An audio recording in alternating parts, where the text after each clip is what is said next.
Early Childhood Podcast. Hi, I'm Katrina Gallegos, and I'm here with my co-host, Ginger Toll. She's joining our podcast for the very first time. We are both early childhood instructional coaches here in New Mexico. We both love early childhood. Ginger, why don't you tell our listeners a little bit more about yourself? Well, Katrina, thank you so much for inviting me to be a part of this podcast. I am so excited to be here, and I just want to tell you a little bit about me. I've been coaching for the last 9 years of my life, first in Clovis and then with the CREC. And before coaching, I taught elementary school and preschool for 25 years.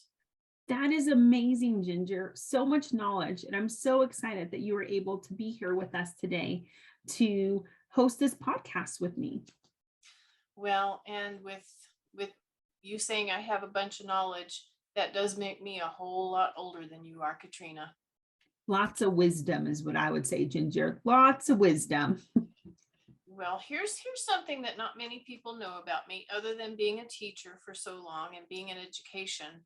I am also a certified scuba diver. And my very favorite dive was in a cave in Mexico in the middle, and I'm talking about the middle of a jungle. What? In the middle of a jungle? Ginger, you're so adventurous. That is amazing. I don't know if I would be that brave to be diving out in Mexico in a cave in the jungle. That is awesome. It was pretty awesome, I can just tell you. So Wow. that's an interesting thing about me. Katrina, do you have any interesting facts about yourself? Well, I think one interesting fact about myself is that I've raised 5 different litters of Basset Hounds. 3 litters were in Clovis, New Mexico, and then 2 litters were here in Albuquerque. But it was definitely really busy.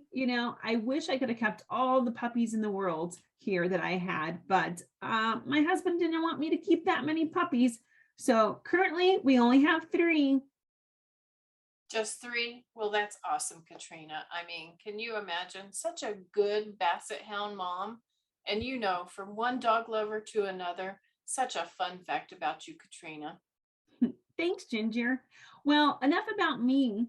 Let's get to the real reason why we are here together today. Well, we're here together today to talk about the exciting time that we have sitting down with Miss Sarah Martin, who is the Structured Literacy Program Manager with New Mexico PED. In this episode, Structured Literacy, what's it about? You will learn more about the new direction in which New Mexico educators are headed around the subject of literacy. We invite you to pull up a chair as we get to know more about structured literacy and what the future holds for us.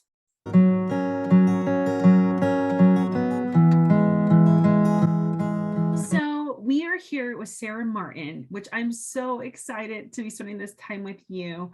Sarah, tell us a little bit what led you into the field of education. Absolutely. So I really knew in high school I wanted to do something working with children.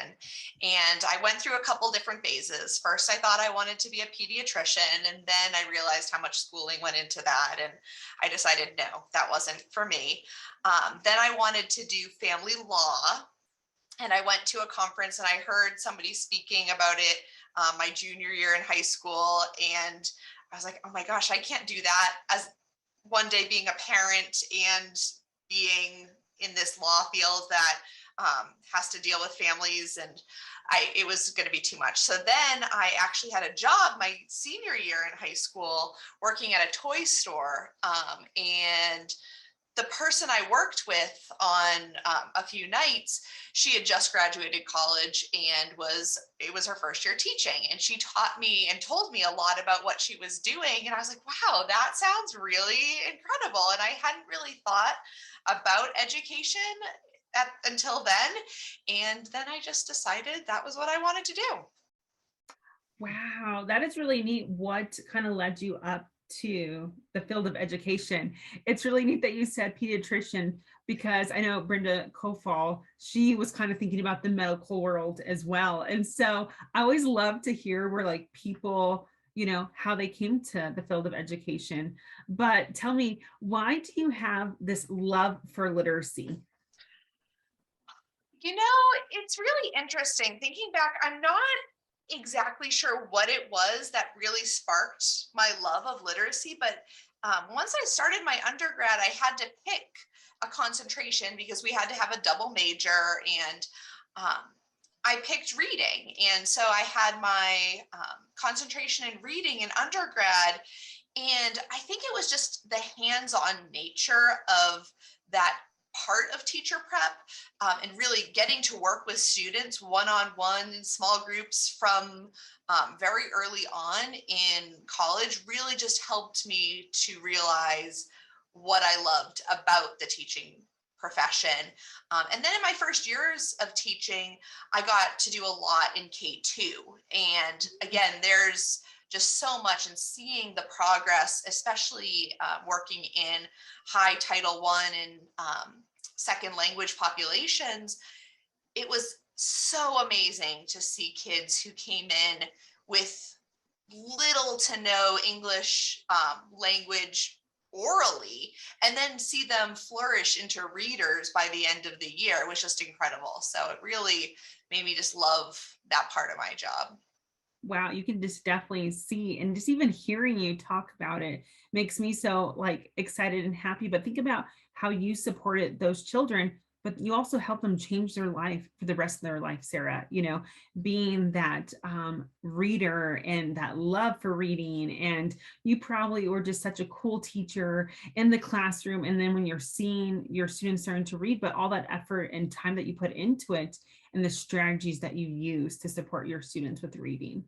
I do wish that, knowing what I know now, though, that I could go back and reteach those students, because I did not teach them the way that they should have been taught how to read. It's, better, then you can do better.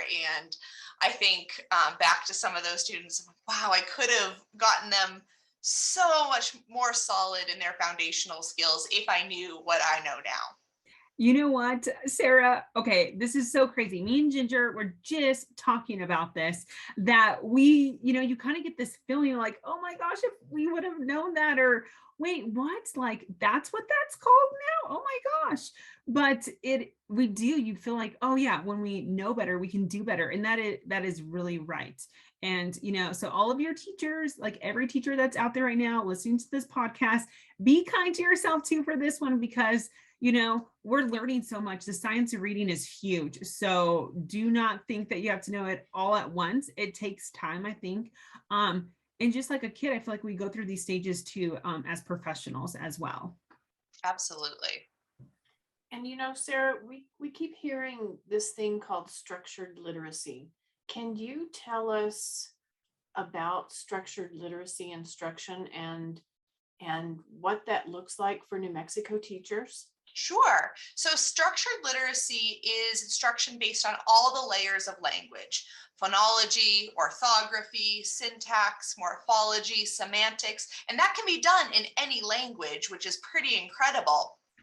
And structured literacy is based in the science of reading, which is this preponderance of evidence and research over 50 years. And that's where sometimes I get frustrated. I'm like, why am I just learning this in the last so many years? But it's bringing together lots of different areas of science research. It's not just education, it's special education, it's psychology, it's brain research. It's all of these different pieces that are coming together that shows us what's actually happening in the brain as we're learning to read, and what instruction should look like to help to build those neural pathways in the most effective way possible. So specifically, when we think about the principles of structured literacy, it's explicit. So we need to have instruction that's explicit, teacher-led, it's systematic and cumulative. So we're going to come back to things. We're going to really make sure we're teaching things in a systematic way. It's not just picking up this book and, okay, this has word family in it. We're going to teach that today. And then tomorrow we might do short O. It's really thinking about how we are systematic in building that for students. But it's also hands-on and engaging. So we're using our kinesthetic different activities so that we can be moving and manipulating.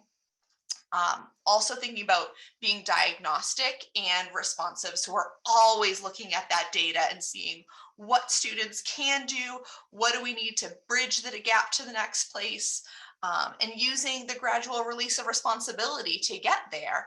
And the I do, we do, you do. And sometimes that looks different when you're working with an intervention group. It might be I do, I do, I do, we do, we do, we do, you do, you do, you do. And it might take longer to get to that you do part. But for some kids, it's going to be I do, we do, you do, and they've got it. But knowing how to pivot and support students in different areas. And giving that corrective and affirming feedback, that automatic feedback, so that students can correct errors right away, and bring them right back to the text and thinking about how they can use getting to the phoneme level really quickly. And you know, Sarah and Katrina and I were just talking about that as well, how prescriptive and diagnostic it is, and how that you look at what a child can do and what they can't do, and you really focus on what they can't do and you back up. And if they don't get it, you back it up until they get it, and then you move forward. We were just talking about that. So it's so exciting to hear your description of that. And I love the I do, we do, you do concept, the strength of that in teaching. And so thank you, Sarah. Just what a great description of structured literacy.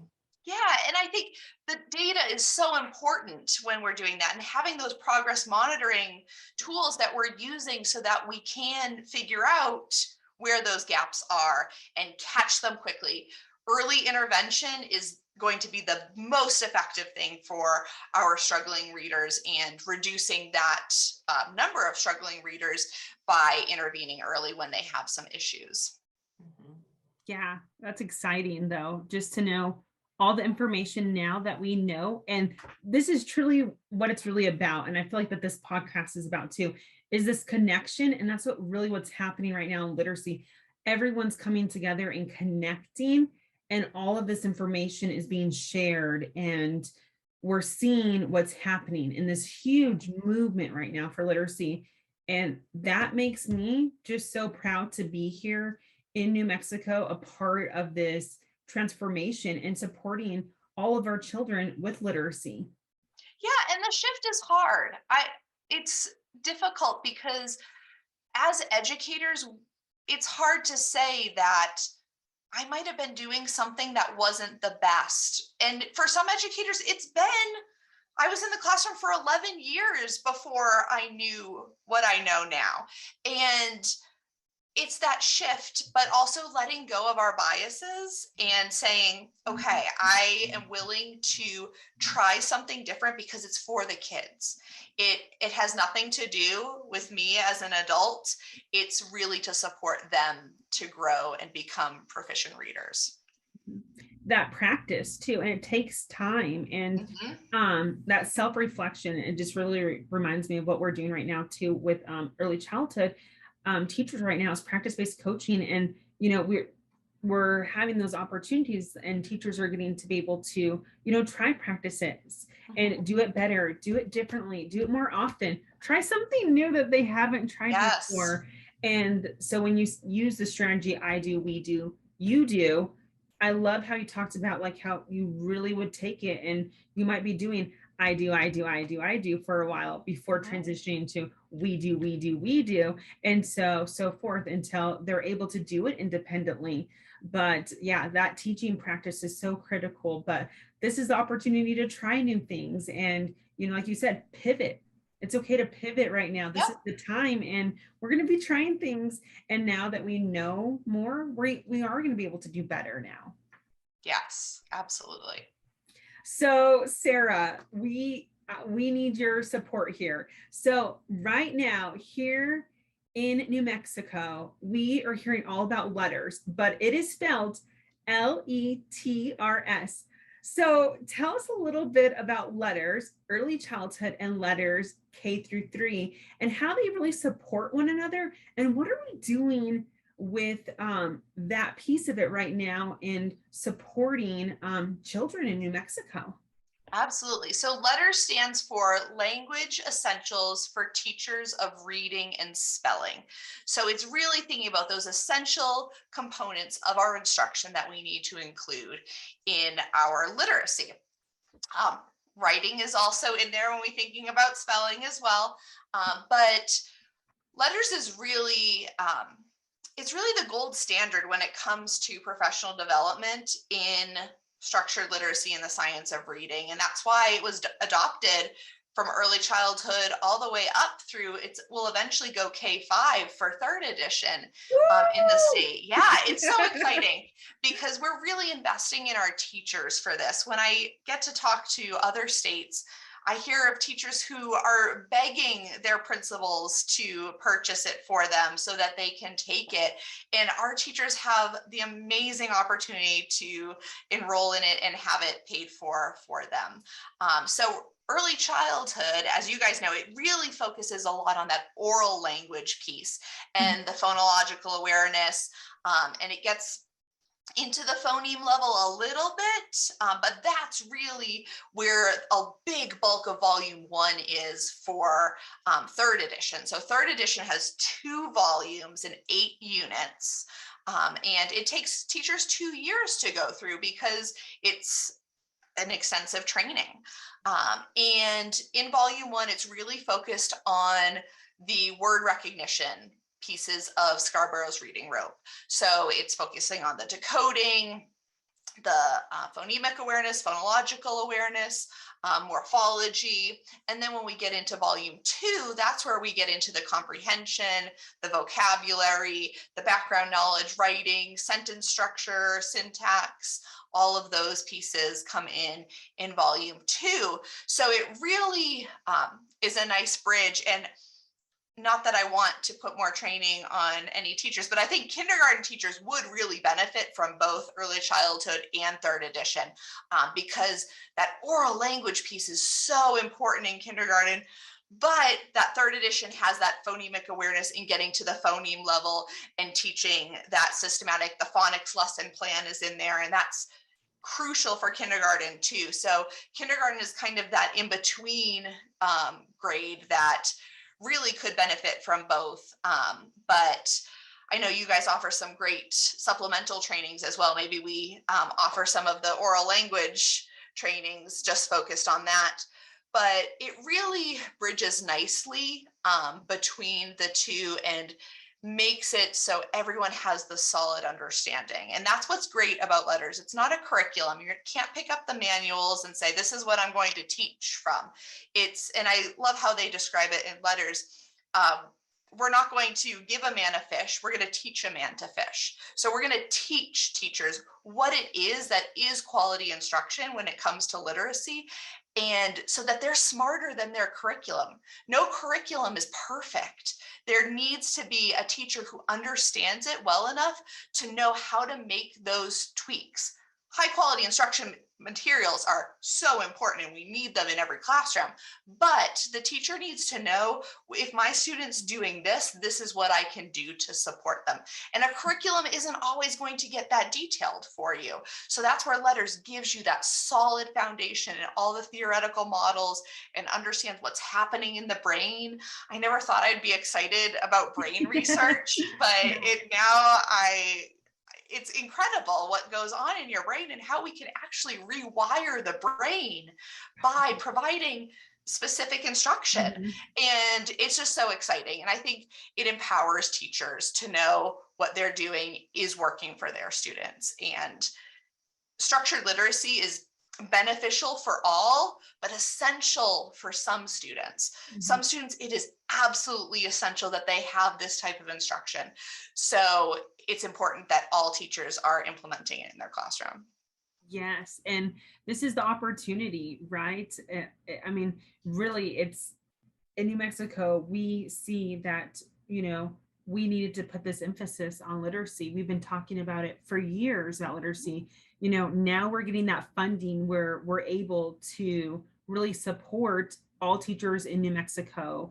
And Sarah, tell us a little bit about maybe some of the teachers that you have already trained and what's maybe some of that little bit of that movement that's happening for this coming year. I got a great opportunity to get to go and visit some schools this year as we started to look for model schools in structured literacy. And I got to visit not all, most of the applicants. And as I was doing it, there's this one story that really sticks out to me that shows the positive impact. So this is a small school. They have only 2 teachers at each grade level. And one of their first grade teachers was in letters. She was really taking it and she was implementing it right away. So they were already starting to see gains in her data really early on. And her administrator told me, she said, I would go into her classroom and she was doing things that I didn't know. And I wasn't sure, like, she's doing heart words. What are heart words? She's doing phoneme grapheme mapping. I don't know what that is. And this is where the power of the school comes in, because this administrator went back and she did her own research to figure that out. And then she took that information and went to the kindergarten teacher and said, I want you to go and observe this, and I'm going to support you in helping to implement it. Before that teacher was ever even in letters. So the kindergarten teacher and the second grade teacher started going and observing. And then when they got into letters, they had some background. And then the 3rd through 5th grade teachers were wanting to start letters this year before it was even required for them. And that just goes to show the power of how a school coming together. They've made incredible gains on their data this year. And it's just so exciting to see that the impact it's making for all students. And I'm so excited to see the trajectory for especially K2 students right now, because their teachers are across the state. They're all in letters, and seeing what happens over the years once they get to 3rd, 4th, 5th grade, what the shifts are going to be for the whole state. And that's really exciting. That is really exciting for sure. And I know at the preschool level, and Ginger, you can talk more about this too, but we're also really supporting administrators with taking letters. Ginger, tell us a little bit what we're doing around letters in early childhood. Oh, we are offering any teacher who has taken letters to also take it again. So I'm really encouraging any teacher who took letters a few years ago, and they have the first edition of the letters book, to go ahead and take it again. I know that coaches have taken the letters trainer of trainers. Some of us have done it 3 and 4 times. And, it's so exciting because every time I've gone through it, I learn more. And it's like, I thought I knew that. But, as you go through it, and it makes more sense, the more you dive into it, the more sense it makes. And it's so exciting, because what I'm also seeing is that it's shifting coaching too. So as we become more knowledgeable as coaches in letter strategies, it helps us with our teachers in coaching. So that's so exciting. And we love being a part of this, and being a part of it with early childhood, and knowing that we're sending kids into kindergarten with that foundational, those foundational skills it's just so great to be a part of that. And so, Sarah, I wanted to ask you, what are some suggestions that you would give to teachers as they work on literacy skills in their classroom? I think the biggest thing I recommend to teachers to start is look at their tier 1, layer 1 core instruction. Make sure that is strong, because sometimes we're flipping things upside down and we're focusing so much on the intervention because it seems like all of these students need this support. Well, that just becomes our core instruction. And somebody said to me, it's probably been 2 years ago now, but when we look at the dyslexia screener data that we have for first graders across the state, we don't have a dyslexia problem. The numbers look like we have a dyslexia problem, but when we have 60% of students across the state as high risk for dyslexia, we know that all of those students don't have dyslexia. We have a core instruction problem. We're not providing the core instruction that reaches everyone, that is systematic and cumulative and explicit. And that's why we have so many more kids needing interventions. So if we focus on that and make sure that that core instruction is really strong, Heggerty is a great example that we're using pre-K up through upper grades with Bridge the Gap. And it's so exciting because that really provides that core instruction. If kids have never been taught or given the opportunity to segment phonemes, no wonder they can't do it on the dyslexia screener because they haven't been taught. So I think really looking at that core instruction and making sure that it aligns to the principles of structured literacy, and that we're really making sure that it's systematic. We have a scope and sequence that we can follow to say, this is where we're going. And I know that this makes sense logically based on how children learn to read. And I know through coaching, you know, at the beginning, teachers were a little terrified of Heggerty, but they did begin to see progress, and teachers were like, I'm starting to get this, and I get the exposure, and just, you know, that exposure portion for early childhood is so important. We're not expecting mastery. We're not expecting them to substitute and replace, but just that exposure is helping them, and the gestures that we're using and being consistent with the gestures so that when they move on to elementary, that's so powerful. And, you know, it's just been, I got to see Heggerty a few years ago in a school, and it was interesting. What I saw were kids in choice time in preschool going to toys and segmenting and doing all of these skills. And it was like, oh my goodness. So when I heard that we were getting Heggerty in New Mexico across the state for preschool, I was so happy. And I don't know if you know this, but we've also been able to get seats for the digital Heggerty so that teachers have access to watching videos of the gestures so that they know that they're doing them right. And I think that that's so important. So exciting news, exciting times. Yeah, my own daughter came home. She was in pre-K this past year and doing bookcase. And I was like, wow, I can tell you're working on this. Right. But it's so incredible to be, I was in a second grade classroom a few months ago, and with the manipulation tasks, like the substitution, deletions, they were so fast. And I was still like, wow, I'm still trying to process the task because I was not instructed like that. So they were just so automatic with it. It was pretty incredible to see.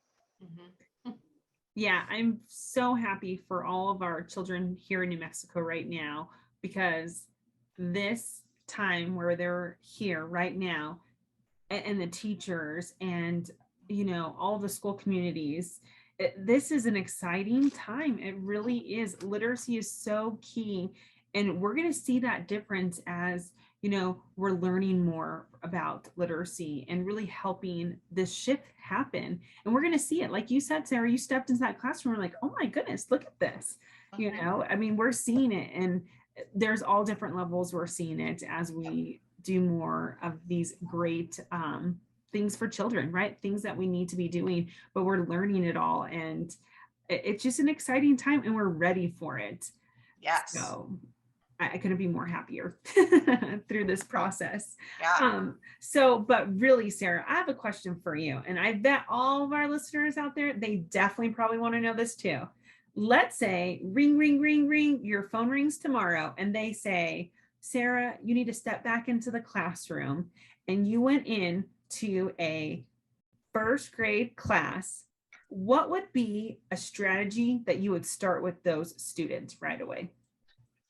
You know, I think something that there's so many things I would do in first grade because foundational skills are so important in first grade, and making sure that we're using a phonics lesson plan, we're doing phonemic awareness daily, but also I think about comprehension too, and thinking about moving away from the like strategy based comprehension lesson, like, oh, this is a great book for problem and solution, I'm going to teach problem and solution today, but moving more into thinking about it in a more global sense. Okay, this is a high quality text, and there's the vocabulary I can pull out of it. Here's the background knowledge I can build with it. We can talk about sequencing in here. We can talk about problem and solution. We can talk about the main idea. We can talk about all these things, and then tying it to writing in the end, and just making it so that I think my literacy block would be so much more cohesive. And that's one big instructional shift that I would definitely make. Man, that's really neat. I love that. So yeah, thank you for sharing that with our listeners right now, Sarah. So, all right. So now we're going to get to know the real Sarah Martin. So we have some quick questions for you. Okay. This has nothing to do with literacy. This is about you, Sarah. Okay, here we go. If you had to choose, would it be coffee or tea? Oh, coffee. I need my coffee. Lots of coffee. Lots of coffee. Do you take it black? Yes, just black. Just black. You go, girl. I'm so working on that. I am such a tea person, guys. I could not just have black coffee or just coffee in general. I try to go to Starbucks once in a while, but not all the time. But if it was the afternoon, I'd probably get an iced tea from Starbucks because not as much caffeine. Yeah. So if you had one superpower, what would it be, Sarah? Oh, what would it be? I think my superpower would be to go back in time. Yeah. I love that. That's really neat. So you go back in time and do what? Yeah. Well, I think originally my first thought like went back to like spending more time with family members that have passed and that I don't have a chance to see. Also going back and getting to reteach the kids that I taught before. So a few different ways to think about it. That was my wonder was, what is it, going back and teaching the kids what you know now, what you didn't know then? Yeah. Oh, that makes my heart so happy to hear those things, Sarah. Okay. Are you currently reading any books right now, Sarah? I am.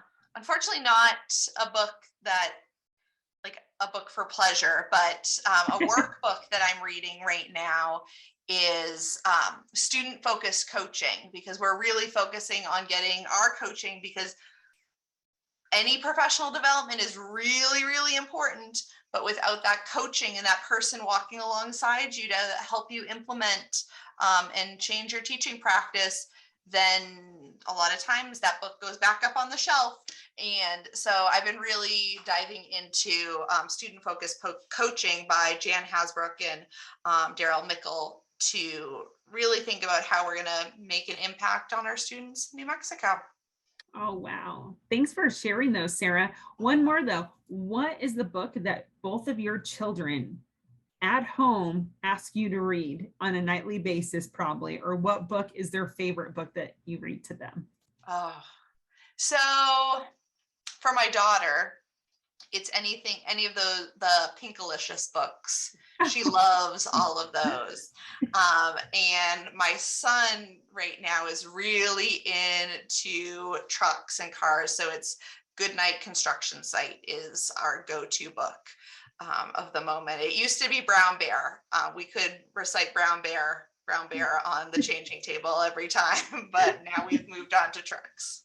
Oh, Sarah, that's great. Me and Ginger, I told Ginger, I'm like, I wonder what Sarah will say here. I'm like, I could see her maybe saying something about, maybe it'll be about her kids. So then when you did, I was like, I got to ask her.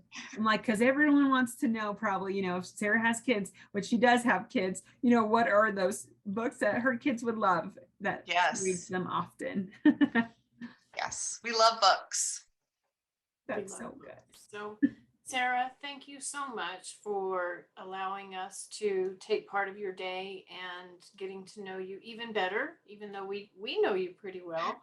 And it's so good to see you. And we also want to thank you for your wonderful knowledge that you shared with us today about structured literacy. So thank you. And we hear all sorts of good things that you're doing with New Mexico PED. Thank you. Thank you so much for having me. This was great to get to chat today. I really enjoy it.